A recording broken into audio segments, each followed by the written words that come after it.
Good morning, awesome afternoon, and excellent evening wherever you are in the world. This is Carla from Rehan Allahwala's World of Connections.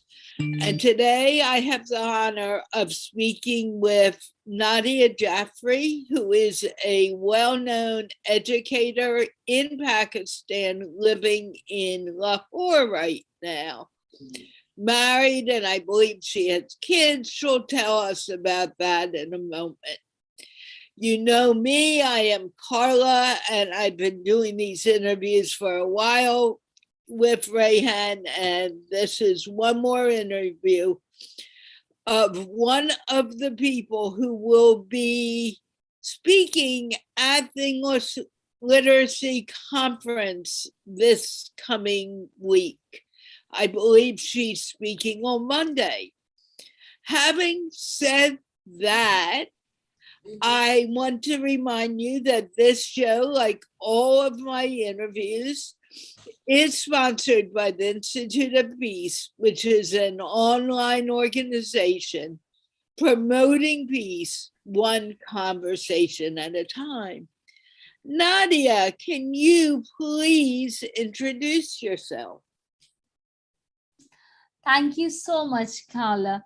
I'm so happy to be connected with you. And it was really very nice talking to you early morning, like it was 4 a.m. in Pakistan and 5 a.m. Pakistan, and just talking to you about your wonderful initiatives. And thank you for inviting me to this program as well. Well, the journey of my professional life is not that much, you can say it's very simple basically. However, I just had some dreams, and I'm just working to achieve those dreams. I started my career, the professional career, as a primary teacher, and then as a secondary teacher. Then I went to the head office and I served as the examination controller. And afterwards, I became the trainer, and I was the English trainer for the organization, which has almost 7 institutions. So, and then later on, I joined APSEX, that is Army Public Schools and Colleges in Pakistan. It's a huge network of Army schools.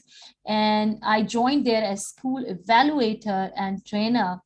And I served all the institutions, like there were 13 schools, and where I have to conduct all the evaluations, internal, external evaluations, and some inspections as well. So I was inspector, I was the evaluator at that time, so I served there. So I actually served, I think, in different humble capacities, and that has actually made me about strong in the field of education.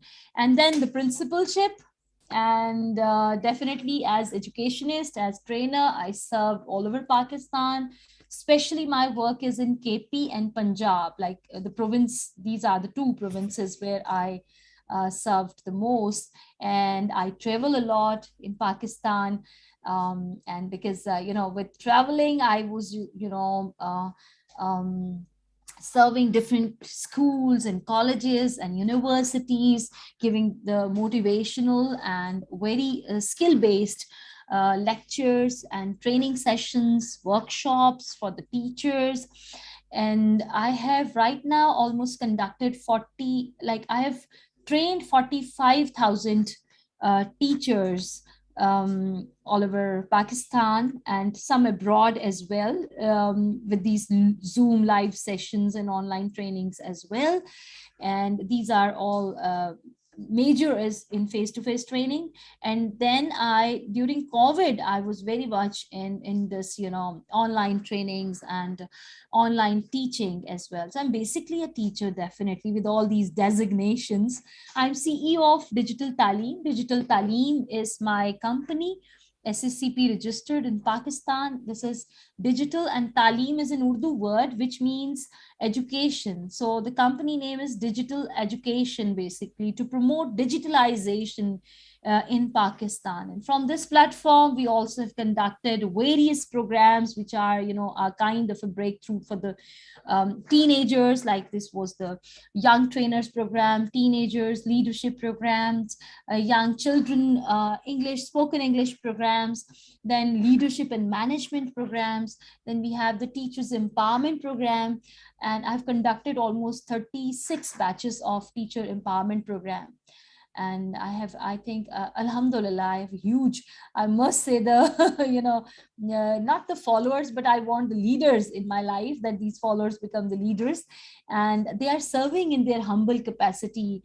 And I just recently, one of my teacher, she has got all the trainings from me, and she has become the principal of a school, and she's so happy. This is a very renowned elite school of Pakistan, and she's become principal there. And she just called me and said that, see, the way you have trained, and now I'm the principal. So this is how, people pay you back when you say that, they have learned something from you. And that's a big achievement when the followers become the leaders, I guess. And this is how I'm just, serving in my humble capacity. And my key areas are the children and teachers and principals, the head teachers, basically. We call principals in Pakistan to the head teachers. And here, actually, these are my key areas, my playground, where I love to play in these areas. And talking about the family, as you said, yes, I'm married. And I have 3 children, and I'm all the time referee between the among all these 3 children. Because once you have 2 children, that's okay. When you have 3, you become a referee, to have the friendship, and one is not. You're all the time, trying to make them friends. So that's what I'm doing with the children. And definitely the upbringing of the children nowadays, with all these challenges, whether these are the digitalization, the positive and negative aspects, the screen time and everything. So I'm just, monitoring, checking, and just trying to make them some good humans. Yes. So that's how the life is going on, Alhamdulillah.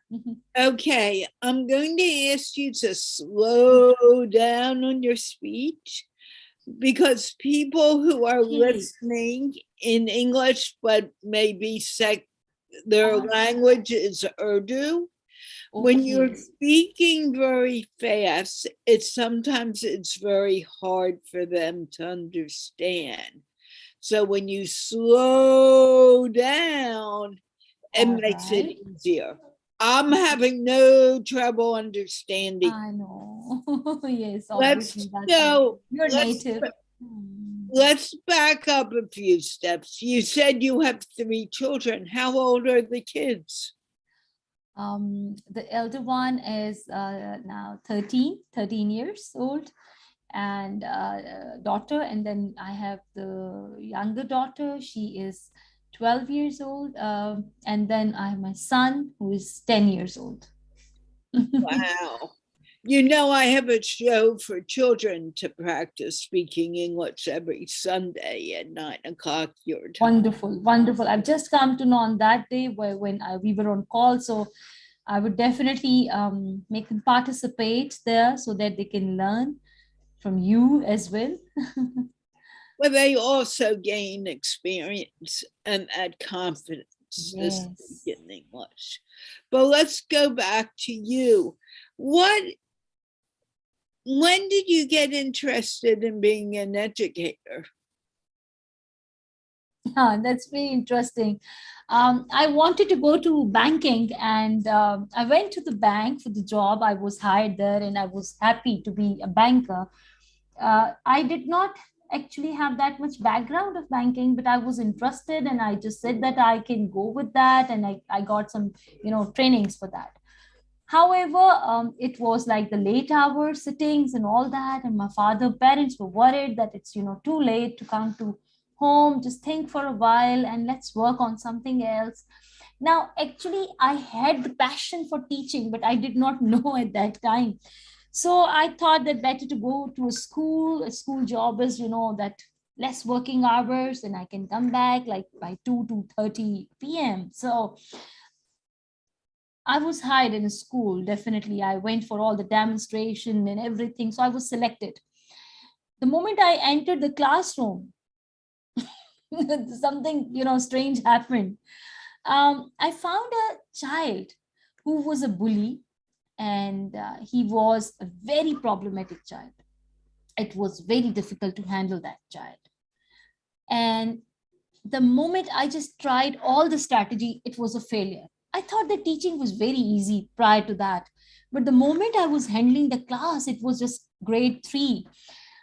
But this grade three, it was a mess for me. And I was just a novice teacher. And I still remember that that child who actually had the compass and used to, pinch with the compass to the students, then he, in the next moment, he could take out the steel scale made of steel, and he used to beat the other students. And I was unable to understand, the moment I'm towards the board, what happened at the back.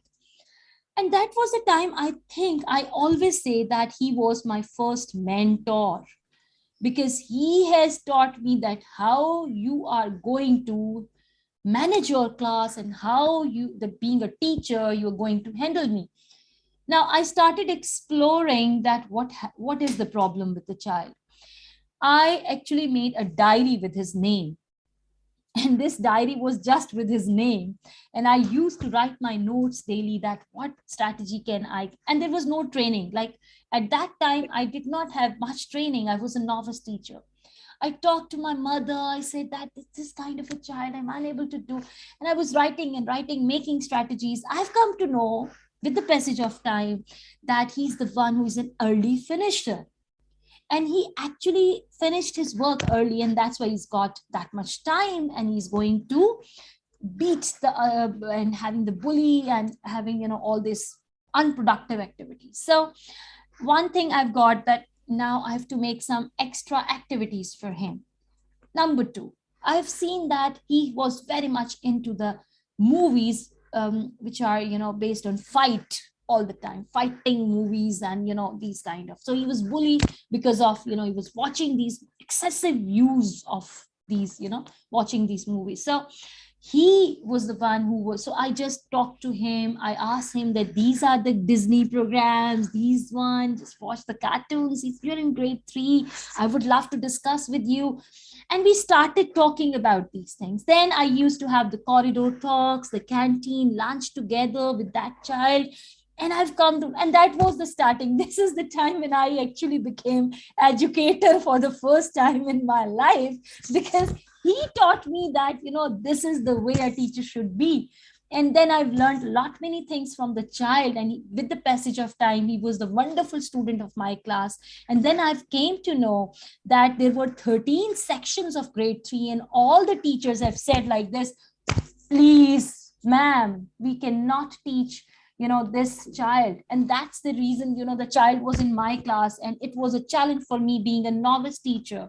But I was very happy in the end when the mother came and she wrote on the diary that because of one teacher who has made such a brilliant change in my child's handwriting, in his grooming, in his study, that I'm so happy that he's staying back in school. Otherwise, they were thinking to leave the school and what to do with the child.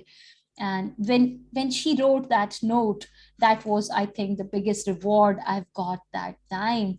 And he was my first mentor, actually, who made me the educator. Yes. Yeah, I believe the children teach us more than we teach them. Yes. Because we need to adapt to them. Were you also a special ed teacher? Sorry? Were you also, did you deal with special needs children? Yes, I have dealt with special needs children as well. But definitely I take some support of, like, if speech therapist is required, though he or she is with me and we are working on the child. If there is some issue with the speech therapy, if there is some, the case is different, is a differently able, physically challenged person. Yes, there were children who were physically challenged, and I have worked definitely for them as well. And there were children I work while working in army public schools. probably you know that we suffered a lot in North Waziristan. And we also suffered because of the terrorist attack on Army Public School. That was 16 December 2014. And soon after that, there were certain children who were war-affected children from North Waziristan. When they were coming to APSs because of the army plan that they can come, and it's a right of the child to get education. So they were all, that was required definitely, the war on terror after 9/11. And I actually worked, and my research is also on these children. They have come to Lahore, and they were in different army public schools. Pakistan Army has taken the step that it's the right of right of education should be there. And the children, they have come from, North Waziristan. So I have seen their learning needs. They were also, differently abled. How? Because they were stressed. They have gone through trauma, anxiety. They did not know that what happened around that so much war is going on, why schools are being attacked upon, and all these things. So they were unable to understand. They were stressed. They had anxiety. They had fear. And yes, I actually interviewed all these in Pashto. I did not know Pashto. So I had a Pashtun translator with me, and we used to sit together and talk to them. And I work with those children as well. And I have my research for them as well. And, the voices which are unheard, the stories which are untold, the children who cannot express themselves and whose rights are being, maybe they are marginalized, maybe they are displaced children within their own country. But yes, we should definitely listen to them. And that's what I did. And that was a wonderful experience of my life. And I'm doing my research on it as well. I'm writing the thesis as well. And I think this is actually listening to the voice of these children who have certain specific learning needs, but no one is listening to them. Yeah, I was a learning disabled teacher, and I had the same I had a child who wanted attention, and he'd climb on a table and begin dancing. And you can't have that because it's dangerous, but you also need to understand that this child is basically asking for attention and needs you to be there to give him that attention. How long were you a teacher in the classroom? The teaching career. Are you asking about teaching career? Yeah. How long? Yes, I serve almost, I think, 11 years, almost 9 years. Yes, 9 years as teacher. Then there were different designations, but definitely I am a teacher still. I would love to be called as teacher. All these designations are, nothing, but the teacher, the designation of teacher is much more important for me. And I feel pride if someone asks me teacher. Yes, I have been principal, the examination controller, and trainer, evaluator, as I told you. So there were different designations. So I worked in different fields so that I can understand all the areas of education as well and can serve the institutions as well. And so you were not inspired to become a teacher until you actually went into these classrooms. Well, the start was difficult because I was a novice teacher. In Pakistan, we don't have licensing of teaching. We take the degree and we go to the classroom and that's it. So that's much needed. So I have talked about it so many times that there ought to be licensed teaching here. And that's the reason that we face many problems, the teachers, because they are not licensed.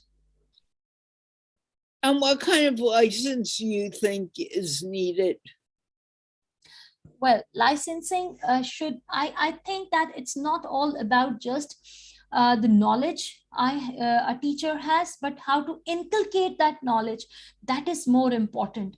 When I was in AP6, and I remember that I was sitting with Major General, and he is actually the chairman of LGES, and that is, AP6, Army Public School. So I was sitting with him, and he said that, we had MPhils teachers as well. And we have one who has done A levels only, but she has spark. She was wonderful in her demonstration. Like, I was interviewing the MPhil teacher, and then the teacher who was just A levels, but she was marvelous. The way she has presented, the demonstration and everything. So in the history of the institution, for the first time, we have selected the teacher who was just A levels, and she served as assistant teacher, and later she became the full teacher. But that was again the SOP. But we did that. Why? Because she has the knowledge how to inculcate the knowledge to the students. So it's not about the degree. It's not about that what I have. It is that how I actually am inculcating and giving that knowledge to the children at the level of the children. Like I always say that love the age you're teaching. If you're teaching teenagers, you should love that age.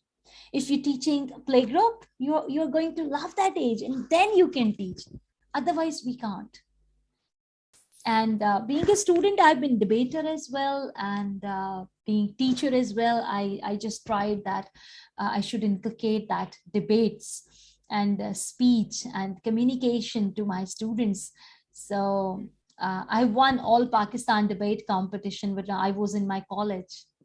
So I won the cash prizes and the photos on media and all that. So I was a college student. I loved that. And then when I became teacher, and that was very interesting. So when I became teacher, I also actually empower my student with this skill, and they've also won various competitions. So when the students won, it feels like that's how the teachers won. Actually, it's a success of the teachers actually when the students are. And I think the best student is the best teacher. If you're a good student, only then you become a good teacher. I agree with you. So how do you implement English and getting the kids to begin speaking in English in the classrooms in Pakistan? Okay, so one thing that is a misunderstanding that many institutions in Pakistan and many trainers and teachers, what they're doing, they think that English is always learned with the help of grammar. Now, when we talk about the speaking and listening, then what to do with the neat grammar? Can you imagine the teaching the neat grammar? It's so boring at times, and the children are unable to understand what to do, how to speak, how to listen. In 2008, I was designing the curriculum of the institution, which has like almost 7 schools. While working on the curriculum, I was doing the English curriculum for 5, 6, and 7th grade. And working on the curriculum, there was a committee of 14 members. And I put this very point that there ought to be listening skill, period for listening skill, right? Once a week, children should have listening practice. It was not there. In 2008, I'm talking about. And then they said, what's the use of? Once the class is being conducted, they are listening. When the teachers are giving the instructions, children are listening. So listening is going on. Why are you saying there should be separate listening class? So, so I just convinced on that very point. I still remember that how in curriculum we need to have one listening period so that the children have they should enjoy listening rather than instruction of the teachers. They're listening to the instruction of that's a daily thing. What's the use of it? They should listen to the songs, rhymes, poems. They should listen to some any kind of extract, any story. So with that, we started. We had the tape recorders in every class, and we started, and there was a great impact in English language. So one thing, That is, the teaching of the grammar is a different thing, and listening speaking practice is a different thing. We should not, all the time include grammar in listening speaking, and that is what I have been working in. And I've conducted almost 9 batches for spoken English classes and 11 with the children. So these 11 batches were all about, for 1 month course, that how to go about it. And being in schools as well, I'm just doing the same thing. And then we started with the listening period. The teachers used to have the tape recorders in the classes, and we used to play, and there is a listening class, a listening to the story, then pre-listening, while listening, post-listening, questions, and children enjoy and they love to listen. And with listening is definitely integrated skill is the speaking skill. These are so much integrated, and this is very few can understand. Otherwise people are teaching English in a totally different scenario, so very few are doing properly. And then is the spoken is all about when we speak. If we don't speak, we cannot definitely know how to speak. So it's all about speaking, then the next step. So there's less chance, less environment for the children to speak. So there ought to be some environment so that they talk to each other, and they may speak wrong English. They may have wrong tenses, the grammar, or maybe some mistakes, but with the passage of time, definitely they will learn the way we have learned. Like my mother tongue is Punjabi. My national language is Urdu, but I have been an English trainer with British Council. I serve British Council. And, this is how we learn different languages. And it's all about speaking. I know I need an environment, and I have created the environment as well. Like I used to ask my cousins, my friends, that we are going to speak in English and we are going to learn more about English. And I used to become their teacher. So in this way, definitely. Yes. Yeah. And I find it challenging at times when people come to the English show and say, I cannot speak English. Well, that happens because they haven't had that experience speaking with anyone in English.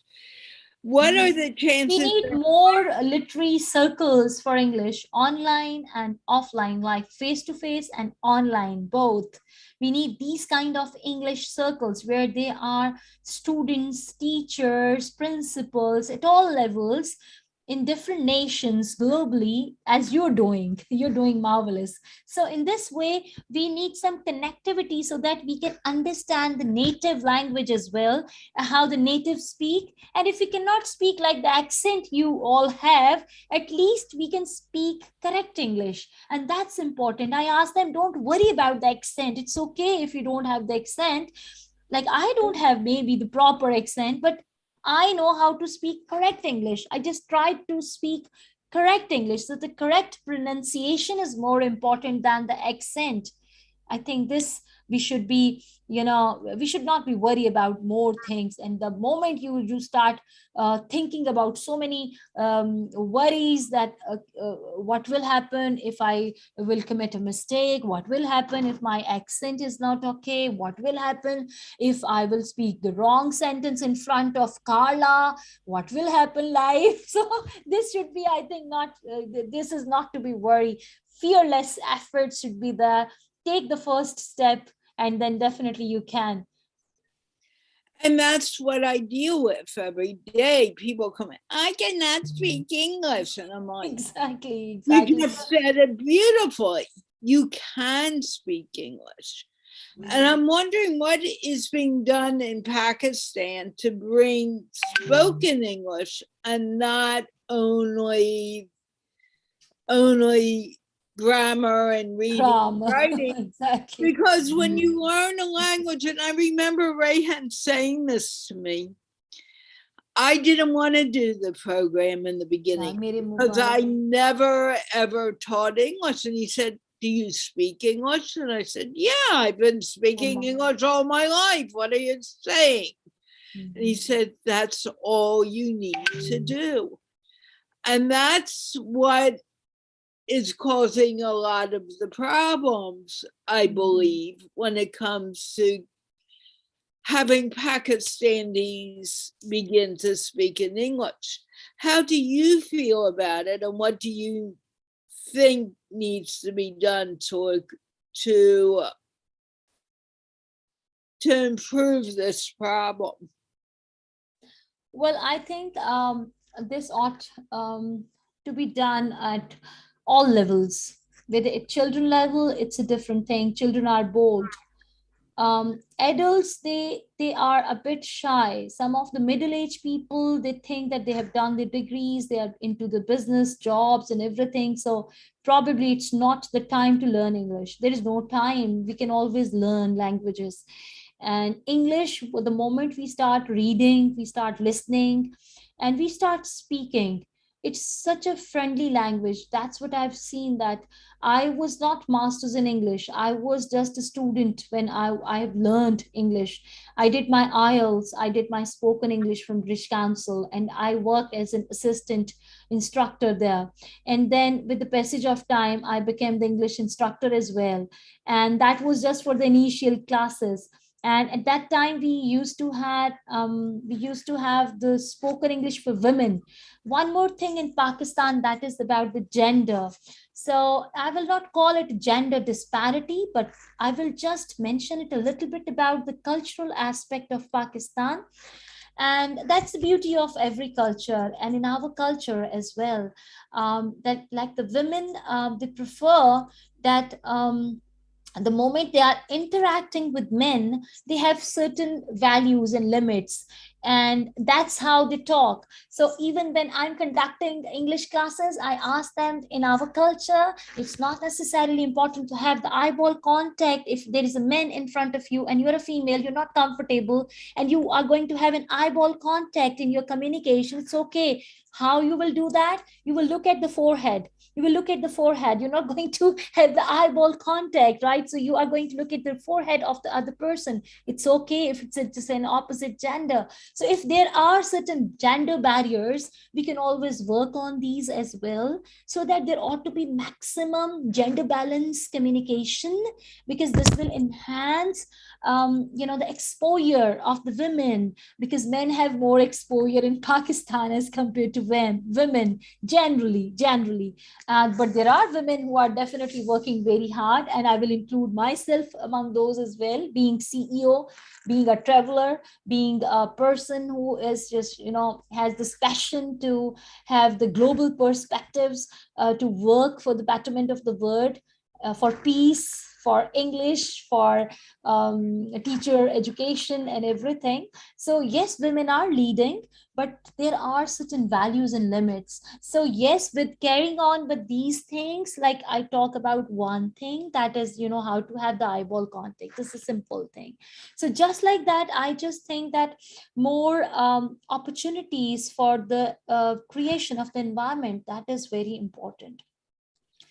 And people think that um, probably speaking in English, there are few people who are of the view that, the moment you are speaking in English all the time, probably you're negating and you are neglecting maybe your national language, that is Urdu. It's not the case.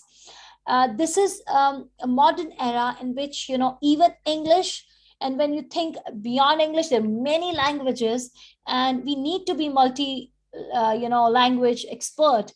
And this will enhance your perspective about the word.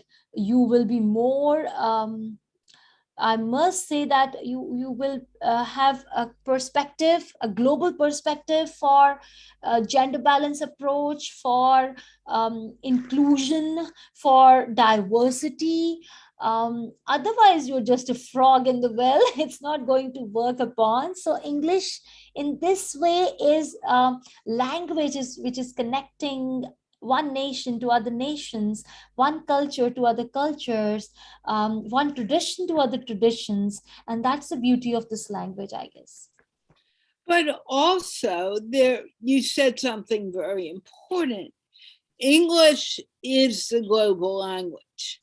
Yes. And people are looking at things like, I can't do it because I can read and write.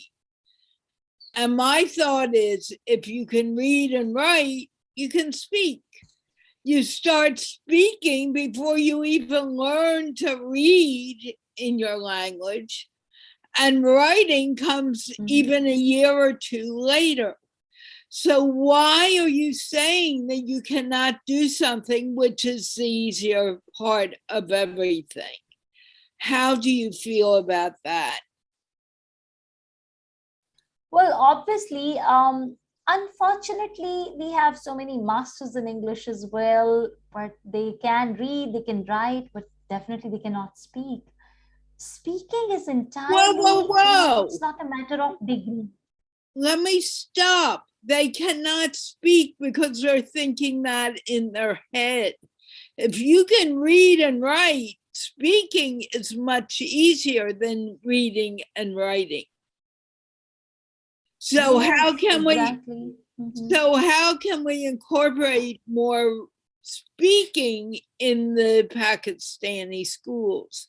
And not just Pakistan, all over the world. You know, you learn to read and write and you do it beautifully.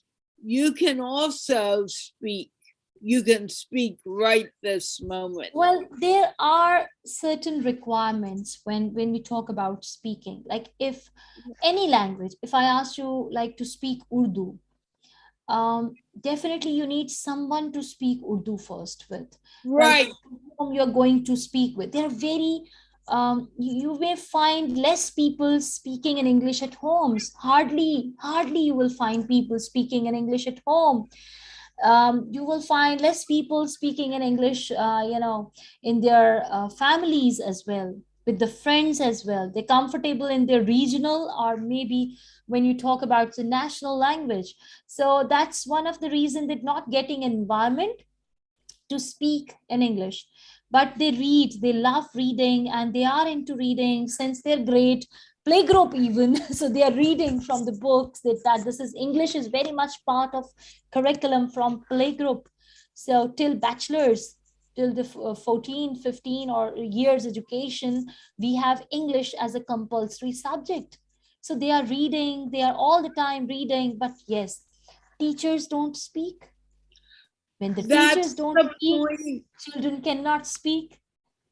That's the point I'm making, is that your teachers need to be trained to speak in English to their students. Yes, exactly. Maybe not all day long, maybe just for when they're teaching English, but they need to start speaking to the students in English. Yes, Otherwise, exactly. they're not. And they are very expert. Otherwise, you are not teaching English. Even if they walk in a first grade classroom when the kids are 6, when they come into the classroom, the teacher can say, "Hi, Johnny, how are you?" That's English. "I am good. How are you, teach?" "I am good." And then go back to Urdu. But if we don't incorporate English in the schools, how can we expect the kids to feel comfortable speaking English? Well, we need this English speaking culture. Once it's a spoken English, it's all over the the school, everywhere, whether they are in the corridors, whether they are in the classrooms, whether they are in the canteen area, or maybe in the playground. They are going to speak in English, and that's what we did in our schools. And once you actually set the rules that everyone is going to speak in English, and this is an English speaking culture in the school, and this culture you can find the moment you enter in such a school. The very first step, you will find that people are talking. Is the staff room. In the staff room, you will find teachers discussing in English. Is the principal is communicating in English. In the corridors, you will find children going and talking in English. And yes, this is what actually the culture is being developed, and then we can find this kind of outcome which you're discussing actually right now. Okay, so when are you going to begin instituting that in your schools? the longer Instituting?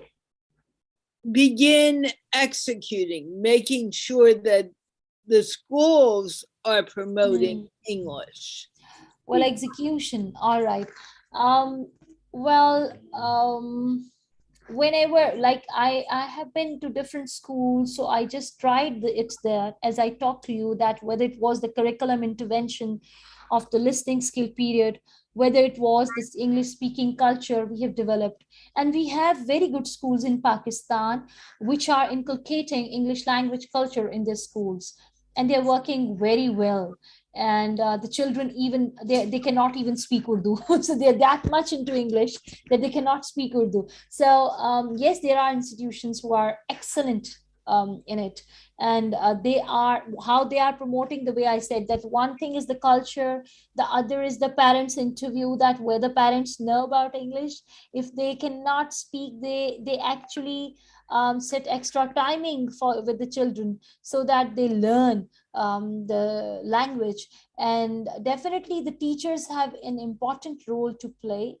And we can have zero period in the schools. We have separate spoken English period for in the schools.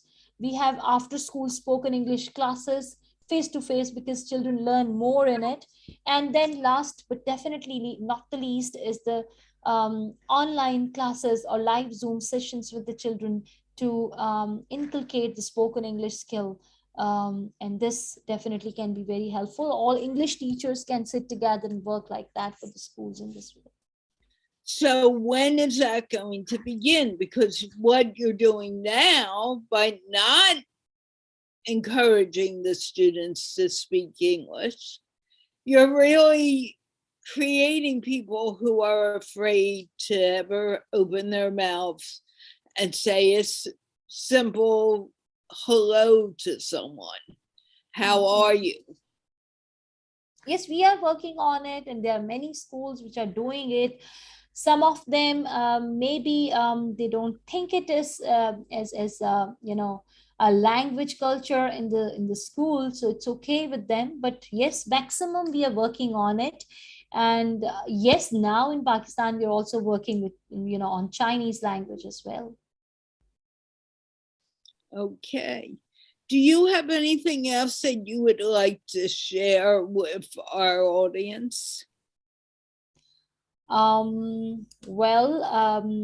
would love to talk about parenting if we are winding up. No, we're not Definitely. going to get into Just parenting. just the last thing I would say, that is the parenting is also very important. We talk about children, we talk about teachers, principals, educators, this, but yes, parenting. And parenting is a tough job nowadays. It's very tough because children have their much screen time. They are in various games, activities, and yes, it's good to have the games and activities, but how to manage their timetable and how to make them good citizen and good, definitely children, well groomed children. That's a very tough job nowadays. Being parent, I'm just talking right now. And being parent, the responsibilities are greater. Even the traditional parenting is no more needed. Parenting is so challenging, and we can learn parenting. That is very important. It's a full institution, it's a full-fledged degree. We can learn parenting. And then you can, if the parents know how to speak well, if they have good etiquettes, it's automatically we'll find the children are good at manners and they're good at spoken English and everything. So yes, if the parents can get some grooming classes, if they have the parenting skills, and if they learn from the children as well how to go about it, they can definitely improve upon the whole young generation. Whatever the problems we are facing, definitely we can work upon it. So yes, parenting has very important role, whether we talk Oh, about spoken English or well-groomed children. When we think of it, definitely these are the reflection of the parents as well to some extent. of course. And if the parents are afraid to speak English, the kids are going to be afraid. So it's important. Someone asked about what do you do if you're afraid to speak? You speak. Okay, I just want to say, Carla, there's another way as well. This is the opposite of this I'm going to talk to you about. And that is that maybe parents are afraid of speaking in English, but they have dream that I just don't want this. I don't want to see this fear in my children. There are parents. I agree. Those who have been unable to speak in English, maybe they have certain fears. Maybe they are afraid of speaking in English, but they have the dream that their children should speak in English. Their children should be well groomed. Their children should be, good at the other things like professionally sound. So what they could not achieve, the children they may achieve. So that's what their dream is all about.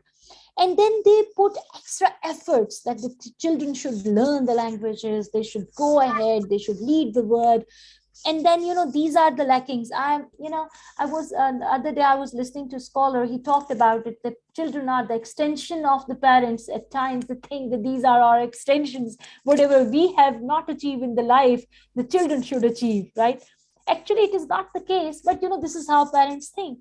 But it can be the vice versa as well, that if the parent is afraid of, the children may lead, because the parent is supportive. The only thing is required is that they should be supportive to provide the environment. They should be supportive to provide the certain opportunities to the child, so that he can be well groomed, he can grow in the career, and he can speak in English as well. I agree with you on that.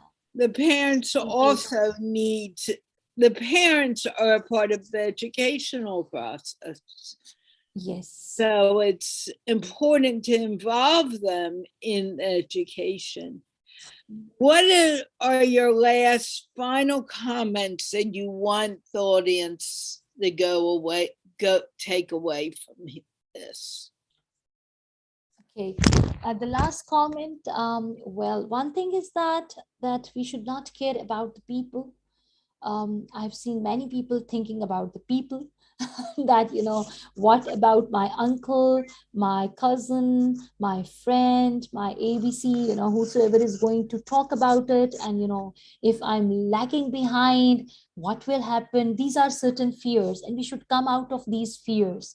And we should not think about all the time about the people, and we should make our own direction, our own way. In different universities in Pakistan, I've seen that children, they are the youth is coming from different provinces of Pakistan, from different regions of Pakistan.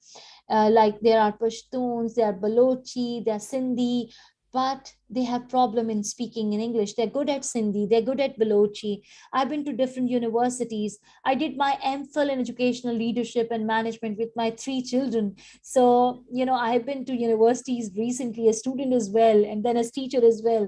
So what I've seen that when the youth, the youngsters, they're coming to the rostrum, they're confused that I have to give the presentation in English. What will I do?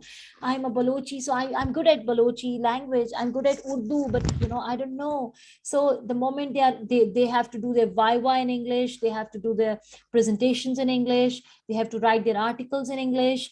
Here they face the real problems. So we need to overcome all these things through this playgroup level to the school level, so that the youth, when it's coming to the universities, may not face this thing, whosoever we are. But the real connectivity is the international languages, and we need to see that how to work upon it, since all curriculum, all presentations, everything is in English. So we need to work upon it to the school level, then college, so that in universities the youth may not suffer. Thank you. I agree with you. I have no disagreement. Having said that, it is time to end this. I told you it would be only half an hour, but we are way past that. And I want to thank you for spending the time with me. I'm grateful. I'm grateful to you, really. So, and I am thankful for the audience who has been watching. And I want to mention that you will be speaking at the third Global English Literacy Conference. Great. On Monday, November 7th from 8 to 10. She won't be speaking the whole time, but she will be one of our speakers. And I look forward to speaking with you then about the importance of English in this global world. And with Sure, that, wonderful. I want to remind everyone that this show was sponsored by the Institute of Peace, which is an online organization promoting peace one conversation at a time. Can we wave goodbye? Yes, sure. Bye. Thank you so much. Take care. Bye. Bye.